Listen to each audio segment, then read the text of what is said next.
ผมเชื่อว่าสไตล์สะท้อนการตรึกตรองตนเสมอ เขาโตมาอย่างไง เขารู้สึกกับตัวเองยังไง อะไรคือสิ่งที่เขารัก เชื่อมั่น หรือหวาดกลัว มันสะท้อนผ่านสิ่งที่เขาเลือกใส่ ไม่ต่างจากงานเขียนที่นักเขียนต้องฟังเสียงตัวเอง ดำดิ่งลงไปในห้วงความคิด เลือกสรรถ้อยคำอย่างระมัดระวัง งานเขียนจะคมแค่ไหน หรือสไตล์จะชัดเจนเพียงใด นั่นขึ้นอยู่กับว่า เขาตั้งใจฟังตัวเองแค่ไหนในช่วงเวลาสำคัญนั้น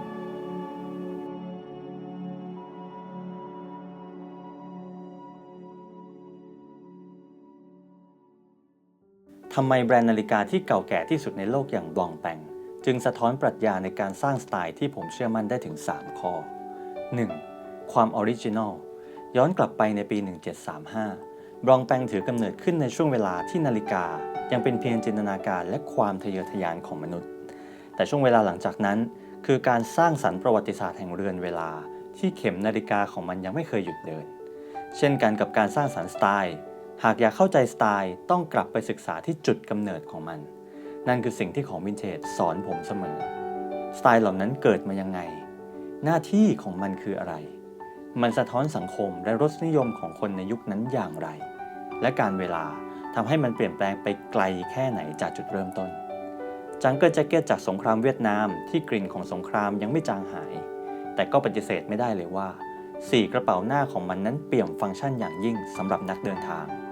เชิร์ตบัตตันดาวน์ในสมัยเดียวกับที่จอห์น F. เคนเนดีใส่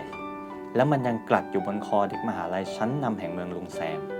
เด็กยุคนั้นใส่มันคู่กับเบลเซอร์กระดุมทองมรดกจากกองทัพเรือหรือจะเป็นสูตรไอวี่ลีกที่สะท้อนถึงยุคอเมริกันสร้างชาติและครั้งหนึ่งใครจะไปคิดว่าสูตรไอวี่ลีกเครื่องแบบปัญญาชนคนอเมริกันเมื่อมันข้ามมหาสมุทรแปซิฟิกมาขึ้นฝั่งยังแดนอาทิตย์อุทัยจะถูกมองว่าเป็นสัญลักษณ์ของความขบถในสายตากลุ่มอนุรักษ์นิยมแต่ในทางกลับกันในสายตาของวัยรุ่นญี่ปุ่นที่เกิดหลังสงครามโลกครั้งที่2มันคือความก้าวหน้าในแบบอเมริกันที่พวกเขาหลงไหลแม้สุดท้ายเหตุการณ์จะเป็นไปตามภาษิตโบราณของญี่ปุ่นที่ว่าตะปูที่ยื่นออกมาจะต้องโดนตอกกลับไปวัยรุ่นญี่ปุ่นคนไหนที่ใส่ชุดไอวี่คงไม่ต่างจากตะปูที่ต้องโดนเจ้าหน้าที่รัฐตอกกลับไปให้อยู่ในคันลองของสังคมหากหน้าที่หลักของเวลาคือการเดินทางไปข้างหน้าเพื่อบันทึกประวัติศาสตร์อีกหนึ่งหน้าที่ของมันคงเป็นการเยียวยาบาดแผลที่เกิดจากการเปลี่ยนแปลงของยุคสมัยฟังก์ชันจากสนามรบเปลี่ยนหน้าที่มารับใช้พลเรือนในสนามชีวิตบางสไตล์ที่เคยถูกดูแคลนในวันวานกลับกลายเป็นที่นิยมในวันใหม่สไตล์ในวันนี้จะเปลี่ยนแปลงตัวเองจากจุดเริ่มต้นไปได้ไกลแค่ไหนเวลาเท่านั้นที่จะบอกได้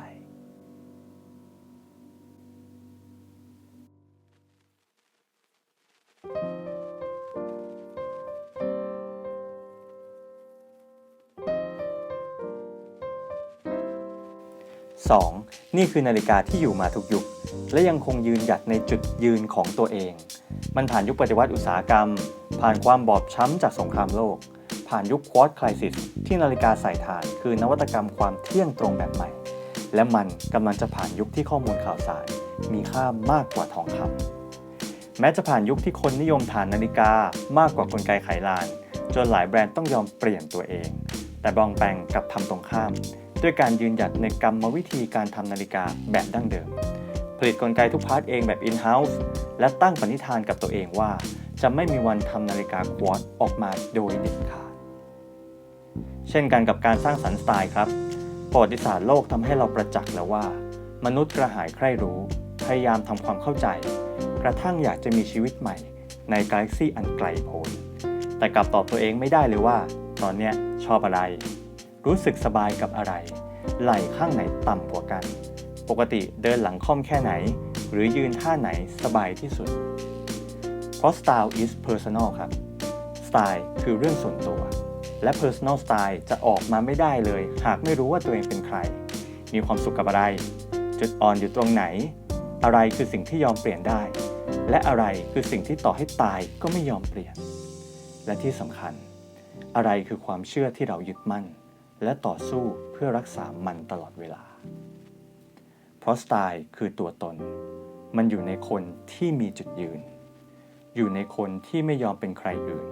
นอกจากตัวเองแต่สไตล์จะตายทันทีหากคนใส่ยึดติดอยู่กับตัวเองมากเกินไปโดยไม่มองหาความท้าทายใหม่ๆเพื่อรับกับความเปลี่ยนแปลงครับคนหนุ่มมักมองไปที่อนาคตส่วนคนสูงวัยมักมีความสุขอยู่กับการได้พูดถึงอดีตจะมีประโยชน์อะไรถ้าคนจดจำได้เพียงว่านี่คือแบรนด์นาฬิกาที่เก่าแก่ที่สุดในโลกแต่ไม่ยอมเดินไปพร้อมกับจังหวะชีวิตของคนยุคใหม่บองแปง50 Fathoms คือหลักฐานของการไม่หยุดท้าทายตัวเองครับคือนวัตกรรมที่เกิดจากการต่อยอดความชอบของชองชาร์กฟิสเตอร์ที่หลงไหลการดำน้ำเป็นชีวิตจิตใจผนวกกับภูมิปัญญาการทำนาฬิกาแบบดั้งเดิมที่ตนเองถนัดผลลัพธ์คือนาฬิกาสำหรับนักประดาน้ำเรือนแรกของโลกถือกำเนิดขึ้นในปี 1953 ที่สามารถดำน้ำลงไปได้ลึกถึง 50 ฟาทอม หรือ 91.44 เมตร ซึ่งเป็นความลึกที่ไม่มีใครทำได้มาก่อนในยุคนั้น และนี่คือเรือนเดียวกันกับที่อยู่บนข้อมือของชาร์ลส์ กุสโตทหารเรือและนักสมุทรศาสตร์ระดับตำนานชาวฝรั่งเศสและเป็นเรือนที่หน่วยรบใต้น้ำแห่งกองทัพเรือฝรั่งเศสไปจนถึงหน่วยซีลของกองทัพเรืออเมริกันและหน่วยทหารในหลากหลายประเทศในอดีตเคยเลือกใช้มันคือผลลัพธ์จากการเคารพอดีตอยู่กับปัจจุบันและไม่หยุดท้าทายตัวเองและนั่น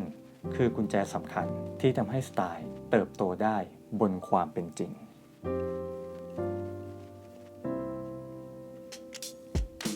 มีหลายคนเคยถามผมว่าในเมื่อการแต่งตัวคือหนึ่งในเครื่องมือที่สามารถทำให้คนใส่หนีไปจากความเป็นจริงได้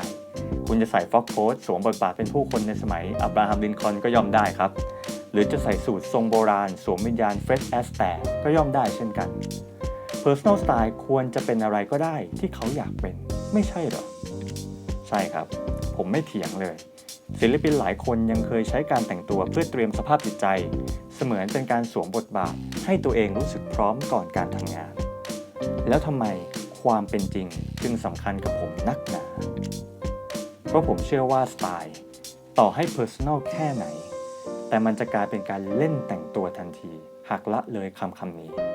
บริบทมันมีเส้นบางๆกั้นระหว่างการอนุรักษ์ของเดิมกับการยึดติดอยู่ในเงาของอดีตกั้นระหว่างความสร้างสรรค์กับความเกินพอดีแบบผิดที่ผิดเวลากั้นระหว่างความก้าวหน้ากับความบ้าคลั่งอย่างไร้ทิศทางและเช่นกันมันมีเส้นบางๆกั้นระหว่างสไตล์กับการเล่นแต่งตัวเส้นนั้นคือบริบทคือความเป็นจริงคือการอยู่กับปัจจุบันอย่างเข้าใจและพร้อมปรับตัวไปกับความเปลี่ยนแปลงตราบใดที่เวลายังเดินไปข้างหน้าและความเปลี่ยนแปลงคือสิ่งที่ต้องมาคู่กับเข็มนาฬิกาที่ไม่เคยหยุดเดินและนั่นคือความท้าทายของการสร้างสไตล์การรักษาจุดยืนในฐานะปัจเจกบุคคลและการพัฒนาความเป็นคนไปพร้อมๆกันปองแปงกับปรัชญาแห่งการสร้างสไตล์จึงเป็นสิ่งเดียวกันครับสร้างจุดเริ่มต้นแห่งตำนานรักษาจุดยืนที่ไม่ไหวเอ็นไปกับยุคสมัยและกล้าเผชิญกับจุดเปลี่ยนโดยไม่ทรยศตัวเอง